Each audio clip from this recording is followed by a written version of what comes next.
और बस कुछ ही दिनों का वक्त बचा है जब भारत औपचारिक रूप से G20 की अध्यक्षता ग्रहण करेगा।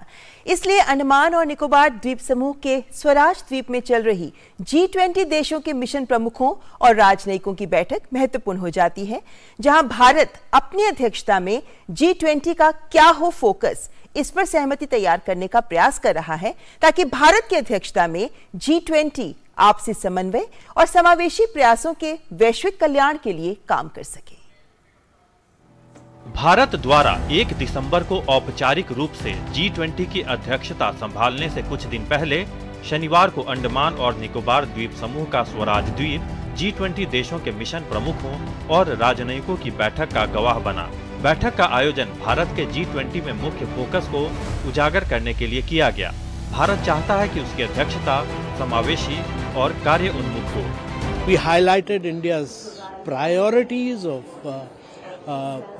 inclusive and sustainable growth, of climate finance, of accelerated action on SDGs. So all these issues were brought to their knowledge, and they've been requested to play a very active, very critical role. They will been told that India wants its presidency, as the Prime Minister has said, to be very inclusive, to be reform-oriented, to be action-oriented.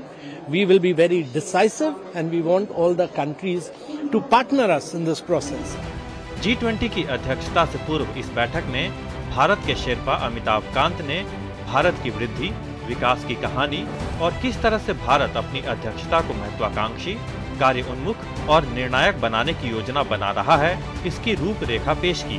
Kant ने अंतर्राष्ट्रीय संगठनों के प्रतिनिधिमंडलों से अपने देश के राजदूतों के रूप में नहीं, बल्कि भारत के राजदूतों के रूप में कार्य करने का आग्रह किया, ताकि वे नीतिगत एजेंडे पर आम सहमति बनाने में सक्षम हो सकें। All the 43 ambassadors are here in Andaman.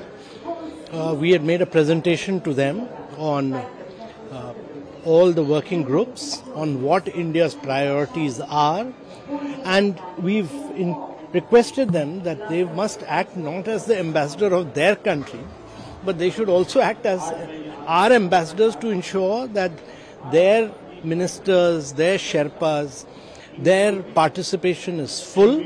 They should come prepared because our issue notes have been circulated. They should be fully interacting with us so that we are able to arrive at a consensus.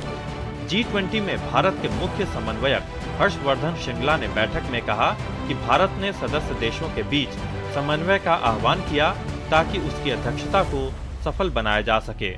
G20 Sherpa gave a very detailed overview of not only our country's, I would say, main achievements in the socio-economic area, but how we intend to use our platforms to take the G20 agenda forward.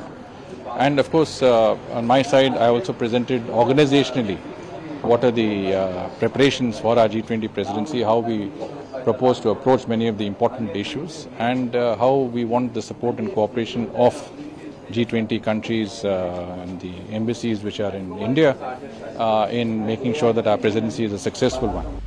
Indonesia के राष्ट्रपति Joko Widodo ने 16 नवंबर को प्रधानमंत्री नरेंद्र मोदी को भारत में G20 की अध्यक्षता के प्रतीकात्मक हस्तांतरण में गैवल सौंपा था।